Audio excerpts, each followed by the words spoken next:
요즘 잠깐씩 국회 어떤 청문회를 보면서 드는 생각이 이 지구촌에 살고 있는 모든 생물체 가운데서 제일 더럽고 추접스러운 존재가 사람이구나. 그리고 수많은 생명체 중에 가장 무서운 존재가 사람이구나 하는 생각을 자주 하게 됩니다.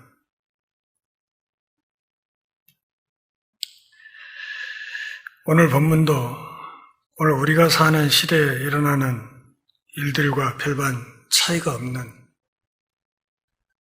참으로 참혹한 이야기가 다뤄져 있습니다. 아이 어린 여자아이가 사람의 잘린 목을 쟁반에 담아서 그걸 들고 제 어미에게 갖다 주는 그런 장면이 오늘 본문 속에 들어 있습니다. 그리고 이렇게 참혹한 일이 일어나게 된 데에는 헤롯이라는 사람의 참으로 지저분한 인품이 있습니다. 언젠가 어떤 분이 저에게 상담을 요청해 왔는데 요지는 다른 게 아니에요. 자기 교회 부흥회에서 헌금을 작정하고 작정서를 내고 왔는데 부흥회 기분에 들떠서 작정을 했는데 부흥회 끝나고 집에 와서 하룻밤 자고 나니 이게 눈앞이 캄캄하다. 이건 새빵살이 하시는 분인데 헌금 작정액이 자기 집 전세금보다 훨씬 많은 그런 액수여서 여러 날 고민을 하다 보니까 위장병도 생겼다. 그렇게 이야기를 하길래 제가 뭐라고 할게요?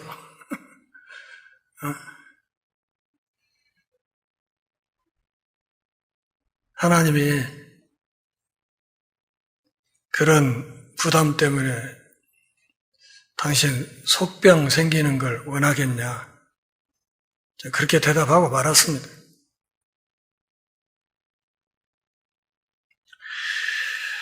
자, 1절을 한번 보시죠. 그때 분봉왕 헤롯이 예수님의 소문을 들었다 그랬습니다. 헤롯이라는 이 이름의 뜻은 영웅의 아들 그런 뜻이에요. 영웅의 아들. 이게 헤롯이라는 이 이름의 본 뜻입니다. 여러분 이름 다 뜻이 있잖아요. 사실 헤롯도 이름의 뜻이 나쁘진 않아요. 좋은 이름이죠. 영웅의 아들. 좋은 뜻이에요. 그런데 여러분 요즘 영어권에 있는 사람들 이름 속에서 혹시 헤롯 혹은 헤로디아 이런 이름을 보신 적이 있습니까? 저는 아직까지 본 적이 없는데 이 이름을 따서 자기 이름을 짓는 사람들은 영미권에 한 명도 없습니다. 그 이유를 오늘 본문에서 확인할 수 있습니다.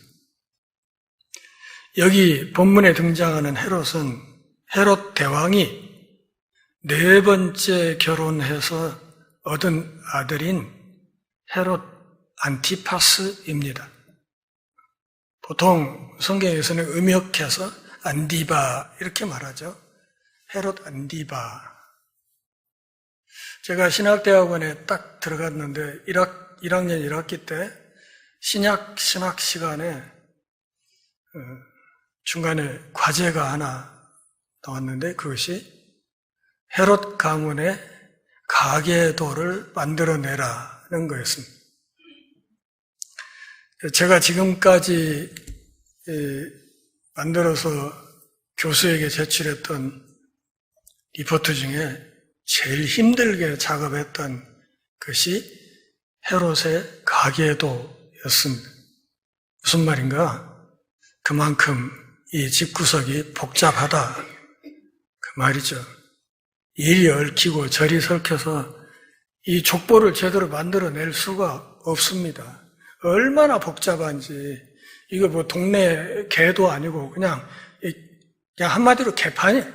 개판 족보예요. 교수님 말로는 누구도 제대로 된 족보를 만들지 못했다고 하던데 어쨌든 그만큼 이 족보가 골치 아픈 집안.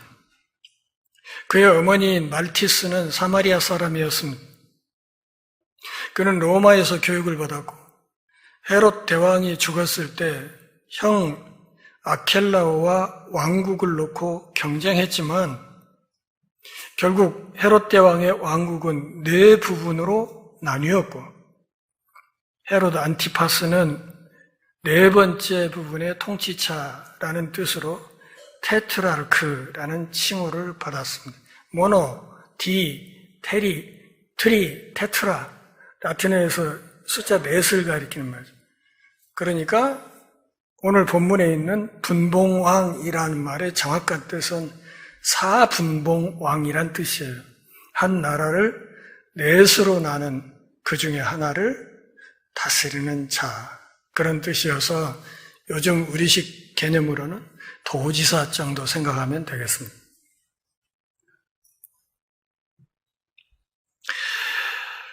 주전 4년부터 서기 39년까지 분봉왕으로서 갈릴리와 베레아 일대를 통치했습니다. 그 후에 헤롯 대왕의 손자이자 헤로디아의 형제인 헤롯 아그리파 1세가 왕의 칭호를 받았기 때문에 헤로디아는 안티파스도 똑같은 칭호를 얻기 위해 로마로 가자고 설득했습니다. 하지만 결과적으로 그는 갈리아로 추방된 뒤 프랑스령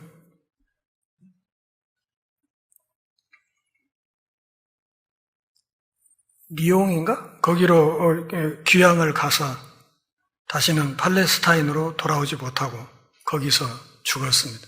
오늘 설교 끝부분에서 이 부분은 다시 좀 말씀을 드리겠습니다. 정리하면 헤로디아는 헤롯 안티파스의 이복 동생인 빌립의 아내였습니다. 빌립은 헤롯 대왕의 손녀, 그러니까 자기에게는 조카가 되는 헤로디아와 결혼해서 살로메를 낳았습니다. 오늘 본문에 등장하는 소녀가 바로 그 살로메라는 여자아이입니다. 헤로디아는 헤롯 대왕과 미리암네 2세 사이에서 태어난 사람입니다. 그러니까 자신의 이복 동생 빌립의 아내하고 결혼을 했다 하는 이것은 인간적으로 간음을 한 것이고 동시에 근친상간의 죄를 범한 것입니다. 이것이 당시 팔레스타인 지방에 모르는 사람이 없는 아주 유명한 이야기였습니다. 문제는 세례 요한이 그 꼴을 보지 못했다. 그런 말이죠. 본문에 있는 그때라는 말은 예수님의 기적에 대한 보고가 헤롯에게 전달된 시기를 말하는 것입니다. 어쩌면 세례 요한이 죽은 지 몇 달 뒤였을 것입니다. 2절 같이 읽습니다. 그 신하들에게 이르되 이는 세례 요한이라 그가 죽은 자 가운데서 살아났으니 그러므로 이런 능력이 그 속에서 역사하는도다 하더라. 예수님의 소문을 뭘로 이해했어요? 세례 요한이 부활해서 활동하는 거다 이렇게 이해를 했다 그 말이죠. 본문에 있는 신하, 헬라 파이신이라는 말은 다른 사람에 비해서 낮은 위치에 있는 사람을 가리킵니다. 그래서 오늘 본문도 신하 이렇게 번역을 했죠. 노예이거나 혹은 하인이거나 통치자의 궁정이나 궁전에서 시종 혹은 수행원 또는 기타 궁정 관리를 하는 어떤 사람들을 의미할 수 있습니다. 헤롯 안티파스는 예수님의 기적에 대해서 듣고 자신이 목 잘라 죽였던 세례 요한이 죽음에서 되살아난 것이 아닌가 하는 두려움 때문에 큰 걱정을 하게 되었습니다. 헤롯은 로마 당국과 좋은 관계를 유지하고 싶었기 때문에 성전을 장악하고 황제가 부여한 권한으로 로마에 동조하는 사두개파에 합류하기를 희망했습니다. 사두개인들은 부활의 가능성을 부정했지만 누가복음 9장 7절에서도 보고하고 있듯이 헤롯은 예수님이 행하신 큰 기적에 대해 듣고 어쩌면 자기가 죽인 세례 요한이 죽은 자 가운데서 부활했으리라는 결론을 내렸던 것입니다. 유대교 전체를 지배하고 있던 바리새인들은 마지막 위대한 주님의 날 이전에 육체적 부활이 가능하다고 믿었습니다. 그러나 헤롯의 머릿속에는 죽은 자의 영혼이 귀신으로 돌아와 산 사람을 사로잡을 수 있다는 당시에 또 다른 미신도 있었을 것입니다. 두 가지죠. 하나는 양심의 가책, 하나는 당시의 미신. 그것 때문에 예수님의 행적을 보고받으면서 겁을 낸 거예요. 오, 세례 요한이 도로 살아난 거 아니야? 이렇게 생각을 한 거죠. 요한복음 10장 41절을 보면 세례 요한은 생전에 무슨 기적을 행하지 않았지만 죽은 자 가운데서 살아난 사람은 특이한 능력을 가지고 기적을 행할 수 있다는 믿음이 당시에 널리 퍼져 있었습니다. 그러니까 세례 요한이 생전에 기적을 행했다, 안 행했다? 행하지 않았지만 부활한 사람은 그 능력이 있다고 하는 그런 미신이 당시에 있었기 때문에 헤롯 안티파스가 예수님의 행적을 듣고 저 세례 요한 살아난 거 아니야? 이래가지고 겁을 먹고 있었다. 그런 말이에요.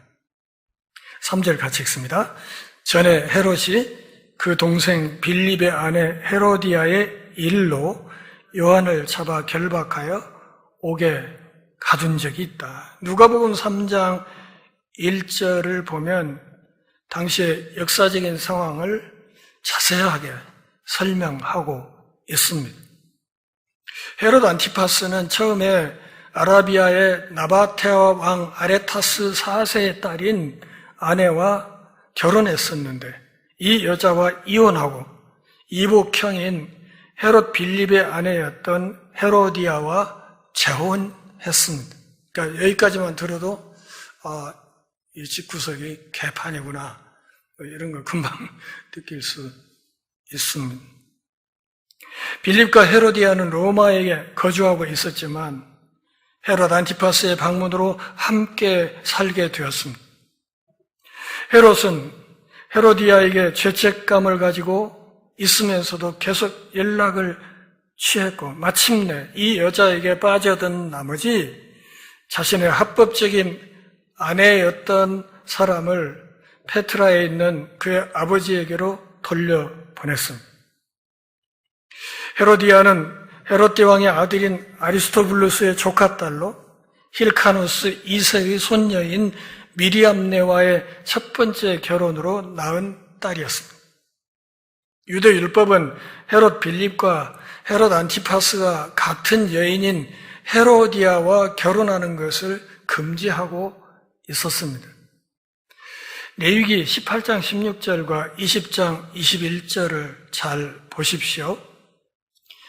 헤롯 안티푸스는 정당한 이유 없이 전 아내와 이혼한 사실, 두 번째로 자신의 형제의 아내와 결혼함으로써 다른 두 가지 유대 율법을 위반한 것입니다. 그 후 헤로디아는 헤롯의 배후에 있는 사악한 존재가 되었습니다. 그러니까 뒤에서 헤롯 안티파스를 조종하는 그런 역할을 했다는 것이죠. 누구 생각나지 않습니까? 누가복음 13장 32절을 보면 예수님은 그래서 이 헤롯을 일컬어서 뭐라고 불렀습니까? 여우, 이 여시 같은 놈, 이렇게 얘기한 것이죠. 이 여시 새끼, 이렇게 말씀을 하신 거예요. 목사가 욕한다고 흉보지 마세요. 예수님도 욕을 엄청 잘하셨거든요.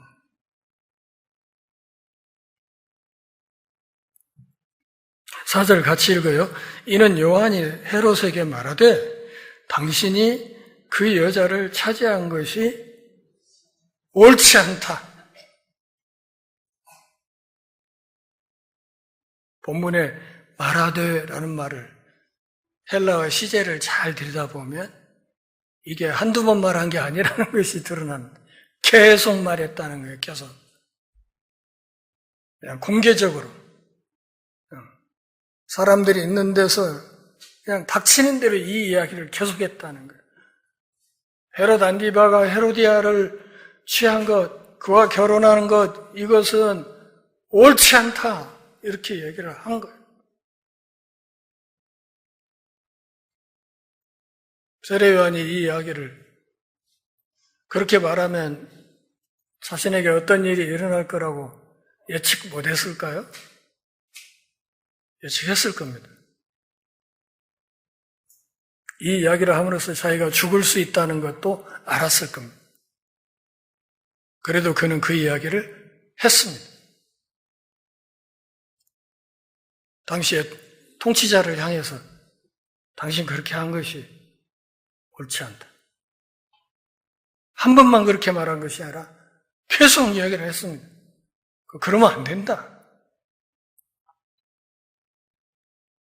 목숨을 걸고 그렇게 계속해서 이야기를 하니까 헤롯 안티파스 입장에서는 기분이 좋았을까요? 나빴을까요?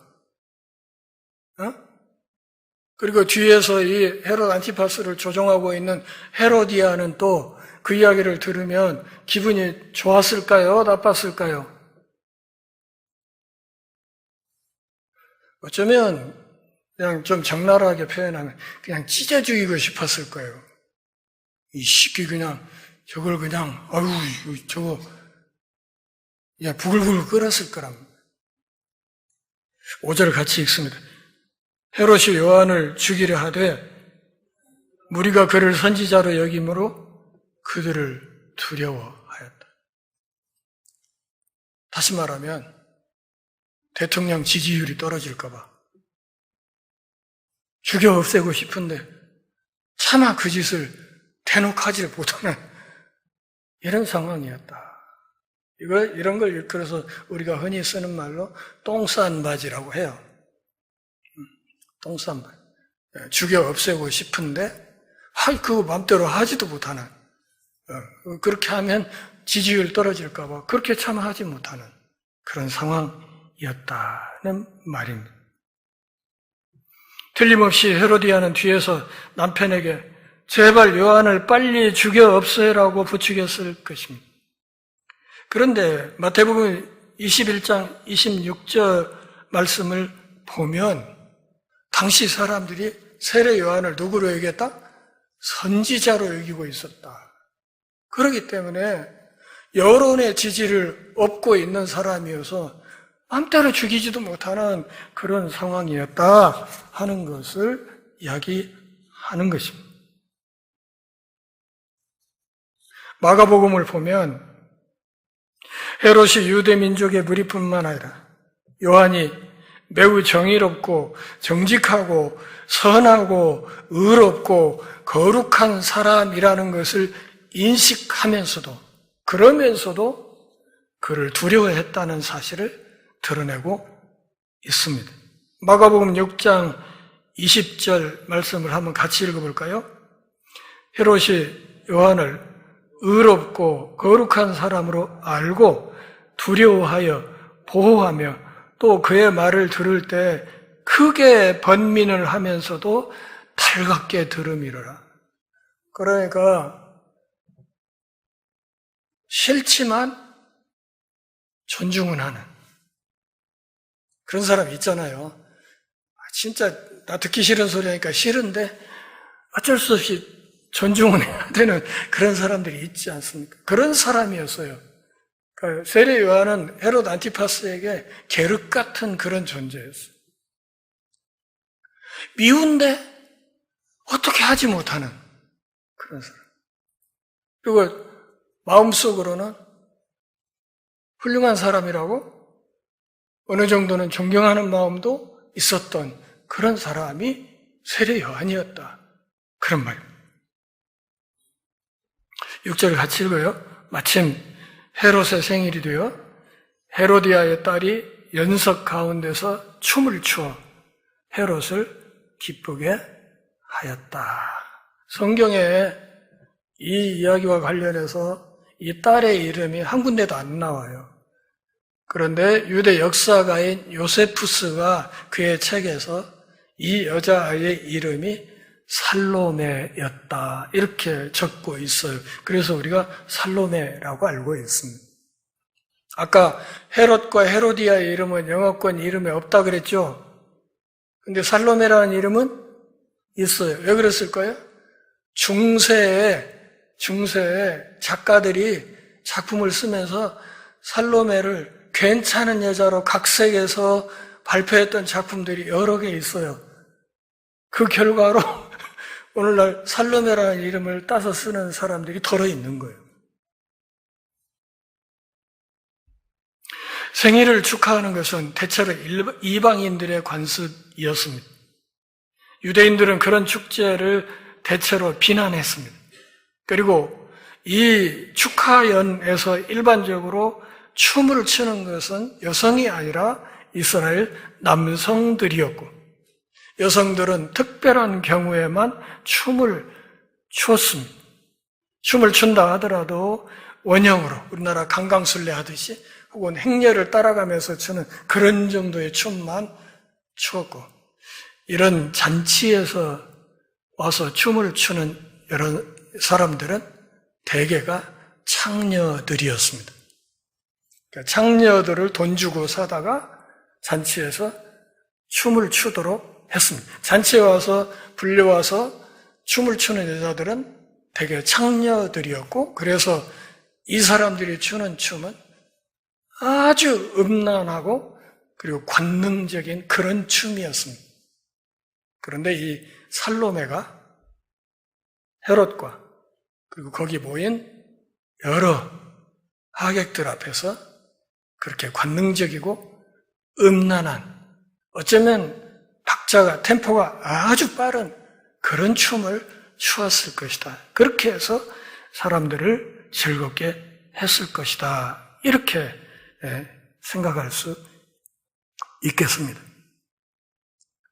살로메는 먼저 아버지 빌립의 이복 동생인 삼촌과 결혼한 다음 칼키스의 헤롯 아그리파 2세의 아들인 사촌 아리스토블루스와 결혼하게 됩니다. 따라서 이 여자는 친어머니의 시누이 겸 조카였을 것입니다.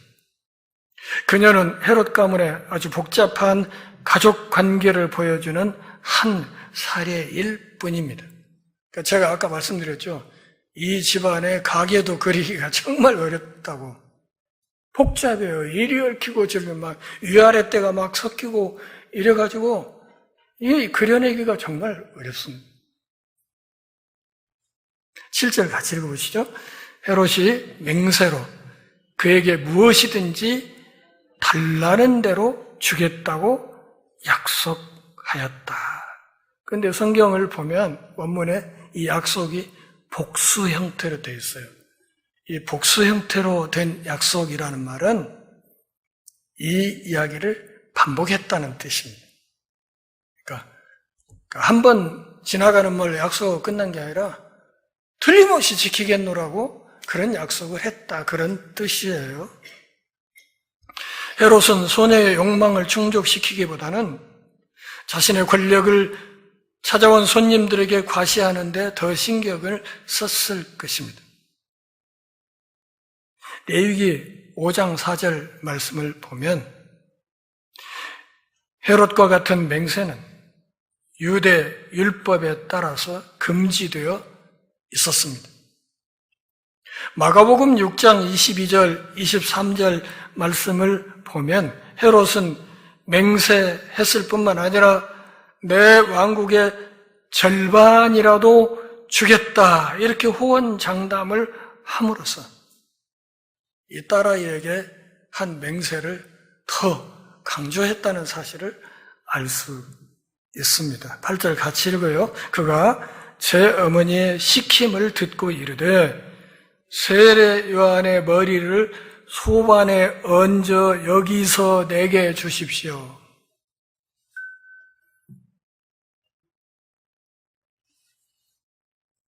지 애비의 생일날 뭘 해달라고? 사람의 머리를 잘라가지고 그걸 쟁반에 담아서 여기서 내게 달라고. 이게 어린 여자아이 입에서 나올 소리입니까? 그렇게 보입니까?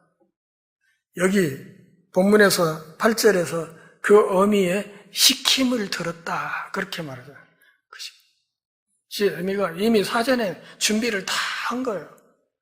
춤도 준비시키고 어떤 춤을 어떻게 추어서 어떻게 동작을 하면 요염하게 보일 것이고 어쩌고 해가지고 다 해놓고, 그 사람 성격이 한 잔 먹으면 틀림없이 그냥 객기 부리면서 뭐라고 할 텐데 그때 이렇게 얘기를 하라고 이미 다 각본이 다 짜여져 있는 상황이었다. 그래서 내가 내 왕국의 절반이라도 너한테 줄 수 있다 하고 그 소리 뻥 치니까 그 나라 필요 없고요, 그냥 세례 요한의 모가지 잘라서 그 쟁반에 담아서 이 자리에서 제게 주세요. 이게 사람이라. 제가 사람이 무서운 이유가 이런 겁니다. 어린 소녀가 누군가의 생일날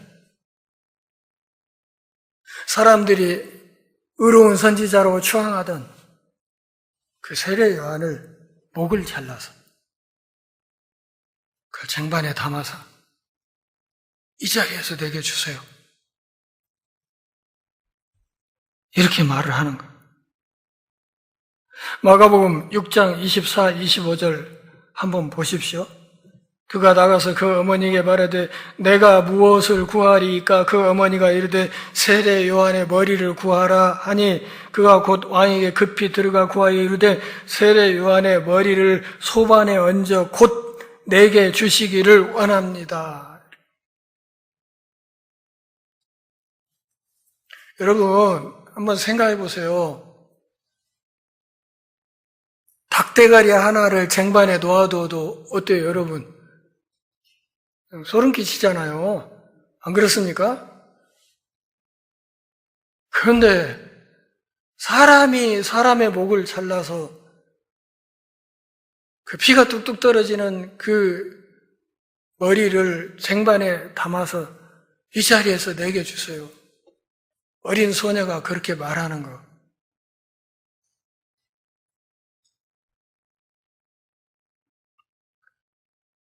사람이 그럴 수 있다 하는 것을 오늘 본문에서 읽을 수 있습니다. 즉각적이고 눈에 보이는 조치를 헤롯 안티파스에게 요구했습니다. 헤롯은 행사를 연기하거나 그것을 그냥 하는 신용만 할 수 있는 어떤 방법이 없었습니다. 그러기에는 이미 너무 큰 소리를 많이 쳐놨어요.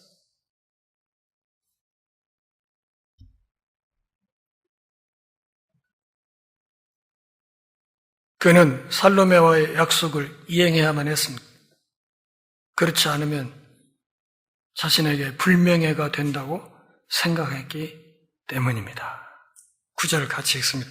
왕이 근심하나 자기가 맹세한 것과 그와 함께 앉은 사람들 때문에 주라 명령했다. 말 한마디로 세례요한의 목이 날아가 버린 겁니다. 근심했다 하는 이 말의 속뜻은 괴로웠다 그런 말이에요. 그러니까 이 요구를 이행하는 것이 마음으로는 굉장히 괴로웠다는 뜻이에요. 괴로우면 안 하면 되잖아요. 근데 세례요한의 목숨보다 자기 명예가 더 중요한 거예요. 자기 명예를 지키기 위해서 의로운 선지자 세례요한의 목을 날려버린 거예요.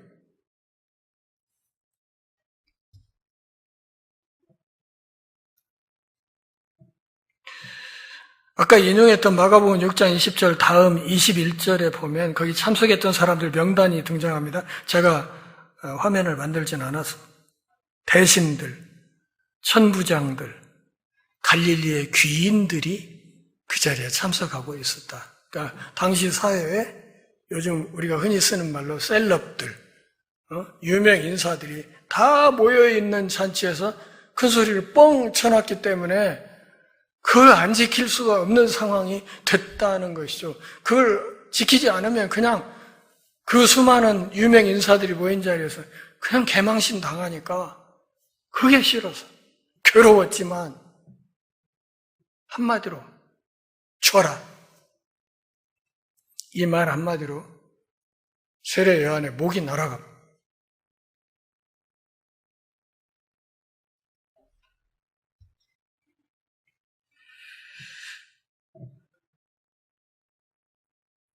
참으로 가슴 아픈 일이 인간 역사에서 숱하게 일어나고 있습니다.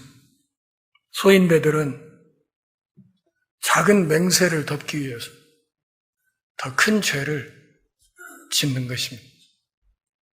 이것이 헤롯 안티파스의 본질입니다. 소인배의 특징이 그래요. 강자에 약하고 약자에 강하고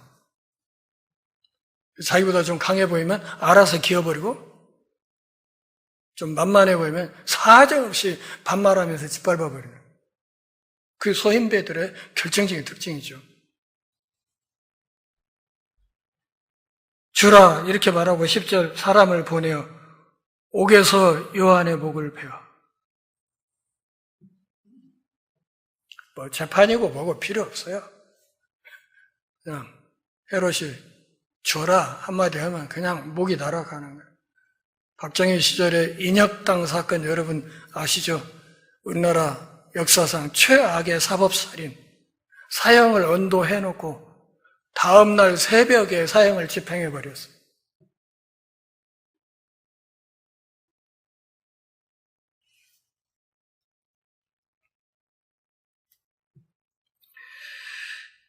자신의 생일 축하 행사 자리에서 거침없이 당대의 의인이었던 세례 요한의 목을 잘라 죽이는 살인을 범했습니다. 그것도 자신의 궁전에서 자신의 생일상 앞에서 그 일을 한 겁니다. 이것도 사람이 한 겁니다. 11, 12절 같이 읽어요.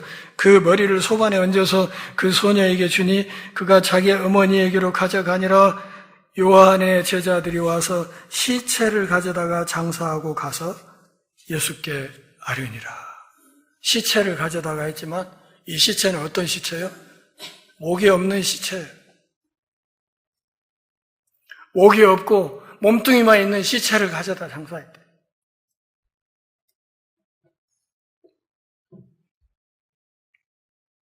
모전여전이라고 제 어미의 사악함을 닮았을 것입니다. 첫 번째 엘리야에게 여성으로서의 적이었던 이세벨이 있었던 것처럼 두 번째 엘리야는 그의 적 헤로디아를 상대하다가 목이 잘려서 순교했습니다.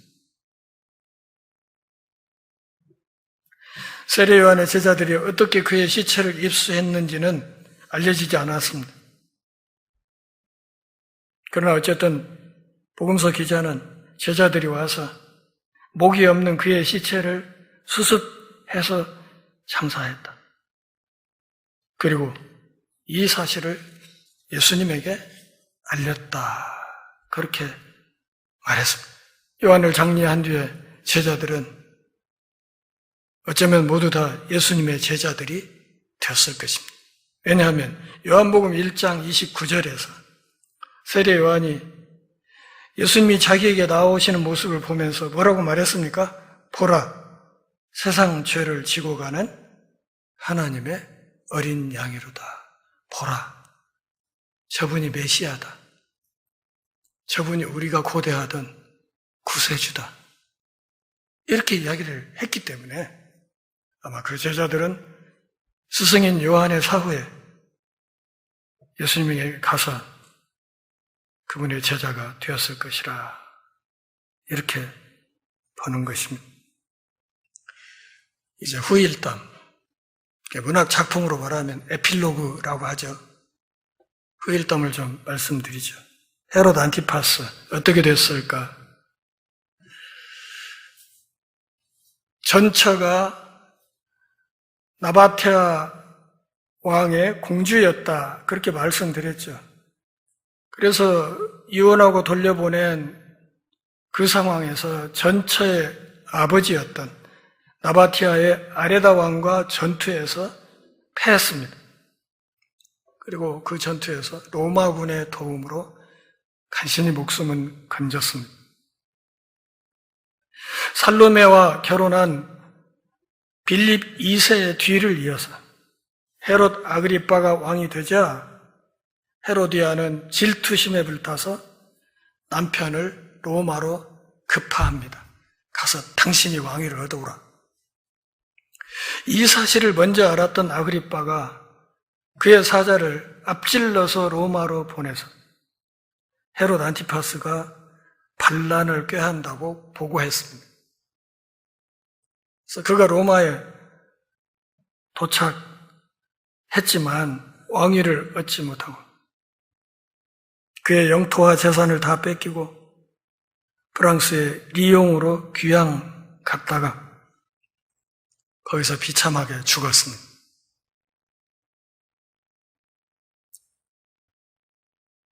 요세푸스에 의하면 살로메는 빙판에서 넘어져서 날카로운 얼음에 목이 찔려서 죽었다고 합니다.